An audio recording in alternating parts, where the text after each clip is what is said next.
Hey parents, my name is Miss Raman and I'm a math teacher here at Alexander Hamilton High School. And I wanted to take a few minutes to kind of break down how my class runs. I just kind of just started and I didn't really communicate well on really how the structure is. I did my best with the students, but I didn't really transfer that to the parents. So I'm making this video for you all. So how my classroom runs is something called a flipped classroom or my version of it. I think I did some variation where instead of me teaching the lesson in class, I actually record all the videos for that lesson and I upload it on Google Classroom.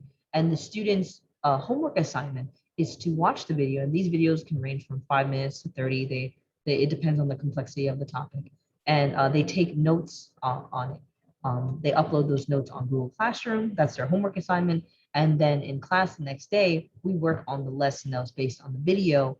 And they would use their notes, they would speak to their peers, they would ask me for help. And it's just a variety of ways that they can get more practice on this topic, whatever they're learning. So I'm gonna take a few minutes to walk you through a typical website. I'm using Google Classroom to store all the materials and what students would do if they were to come in. So if they come in and they see this is Algebra 2, Period 3, Google Classroom. Everything is broken down in folders. So assessments are here, participation is here, resources are here, and then it's pretty much units. Everything's broken down by units after that. And then since this is a Regents class, eventually things are going to be housed for Regents review. So if you're a student coming in, there's always 4 assignments per lesson that you submit. The notes, which is the result of you watching the video and taking notes, the do now, the classwork, and the exit ticket. Always 4 for every. So you come in and you say, okay, let me start with lesson 1.9 notes. You can start there, you start at the beginning.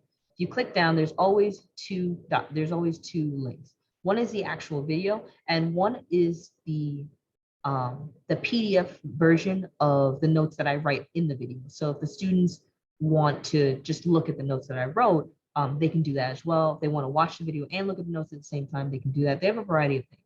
But what they would do is they would click on the video, and again, some are long, some are short, and they would watch it, and it's just me going through the lesson.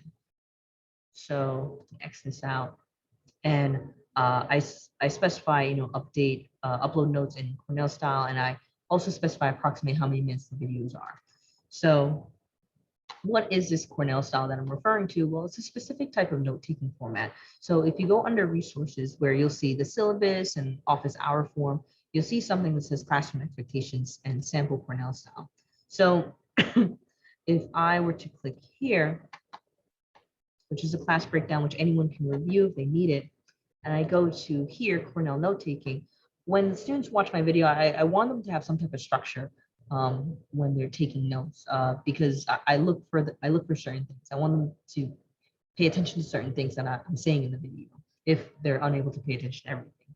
So with Cornell note-taking, they're structuring their first page. It doesn't have to be all the pages because sometimes note-taking can be more than one page. They're structuring their first page into 4 sections. One is the title. So I'll show you an example. One is the title. Majority of the page is just actual notes. Some examples. There's a section where it's keywords, questions, comments, whichever, and then there's a short summary at the end of it. It could just be 1 sentence. I was telling students 1 sentence is all they need. It's just a takeaway. What did you learn? What do you remember from this video? And that's all I need. So a sample of that, let me actually give a better close-up of that. A sample is this. So this student wrote the topic of their lesson, they took some notes, they wrote down some vocabulary words, and they gave a short summary. And that's pretty much what I'm asking them to do. Again, sometimes the notes will take more than 1 page. It really depends on the student. Some students feel like they need more than 1 example, and some students feel like, excuse me, some students feel like they just need 1, especially if what I'm covering is really just 1 skill that doesn't really vary that much. So one of the reasons why my videos are long, because there was a video that I clicked on that was approximately 40 minutes, is because I go over a lot of practice questions. So the actual lesson may take 5 to 10 minutes, but the video may take up 20 to 30 minutes of practice questions. It depends on, again, how complex that topic is. So that's pretty much the main thing of the flipped classroom. They're watching the lessons at home or outside of class, and then they're doing more of the practice work inside of class. So students who end up having more questions as a result of watching the video, they can ask them in class, they can work through more problems in class, and they just have more time to get things done. So, excuse me, um, there are definitely pros and cons to this strategy, but from what I'm seeing, it's definitely giving students uh, the freedom of time to get things done more in class than outside of class. There are definitely some students who really can't work on anything once this class is over because they're taking multiple AP classes or they're just a part of so many teams. Whereas if all they need to do is take notes and then work on problems in class, there's like more of an alleviation of stress compared to learning a lesson in class and then going home and then kind of like struggling on the problems by yourself or like, needing to Google up answers because you don't know understand anything. At least here you have a support system, whether it's myself or your peers. Um, so definitely a lot of positives, especially for students who miss a couple of days or maybe they just joined my classroom after a month. Um, these students are learning how to catch up and it's very helpful for them. Um, uh, and my goal is to make sure the lessons are out as far in advance as possible so that students can at least finish the video notes and they can like enjoy more time with their family, more time with their friends, more me time, just a lot more opportunities for self-care at home. This was my main drive um, for that. So let's just continue on. So let's say they're done with the notes, they submitted their notes, right? They upload photos of the notes that they take in Cornell style.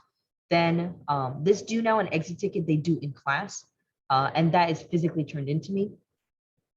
If let's say they're absent and they don't have access to a copy of the do now, what they would do is here under classwork, I provide them the entire document. So this document contains do now, classwork, and exit ticket. So they would see the do now here. And the reason why I split up is because I normally cut things in pieces, but they only do one do now question. And again, if they're absent or they didn't get a copy of the do now, they could just write their answers on a sheet of paper, or they can print this out and they can just upload it on Google Classroom as well. But again, I normally physically collect do nows and classworks, do nows and exit tickets. Now classwork is broken down. So all this that I'm skipping through is something that I work through in the video. So they would have access to this as well, a blank copy. But most of the time they don't need it because I normally fill it in. But yeah, so my classwork questions are right under the title classwork. They will get a physical copy of this in class, and they will get the class period to work on this. Now, the beauty of flipped classroom is students who want to set their own pace within reason. Students who need an extra day or two will be able to get that extra day or two. If I notice that they're like 3 or 4 days behind, then I kind of pull them to the side and I work with them specifically, or whichever group of students specifically, and make sure they catch up so they can move on to the next part. Students who normally stay on track, they're fine with the spacing. Students who want to get ahead, they have the opportunity to. So let's say there's a student in class, it's 40 minutes, within 20 minutes, they finish this classwork. What do they do next? So they move on to the exit ticket. Again, the exit ticket is provided physical, and they work on their questions. Once they're done with the exit ticket, they submit it or they show it to me, whichever availability they have. And then they move on to the next topic on their own, right? So this person is done with 1.9, they move on to lesson 1.10, day one, notes. They watch the video, they take notes, and depending on how much time is left, they'll either start the doing on classwork again, or they'll wait till the next day. And people pace themselves pretty well. So far, only like a few students are really getting ahead because most of the students just have a full schedule. So as long as most of them are able to finish, they're pretty satisfied. But for those students who don't have a full schedule, this is totally great for them. They get ahead and it allows them to work on other things, make time for other things throughout the day. It's really beneficial.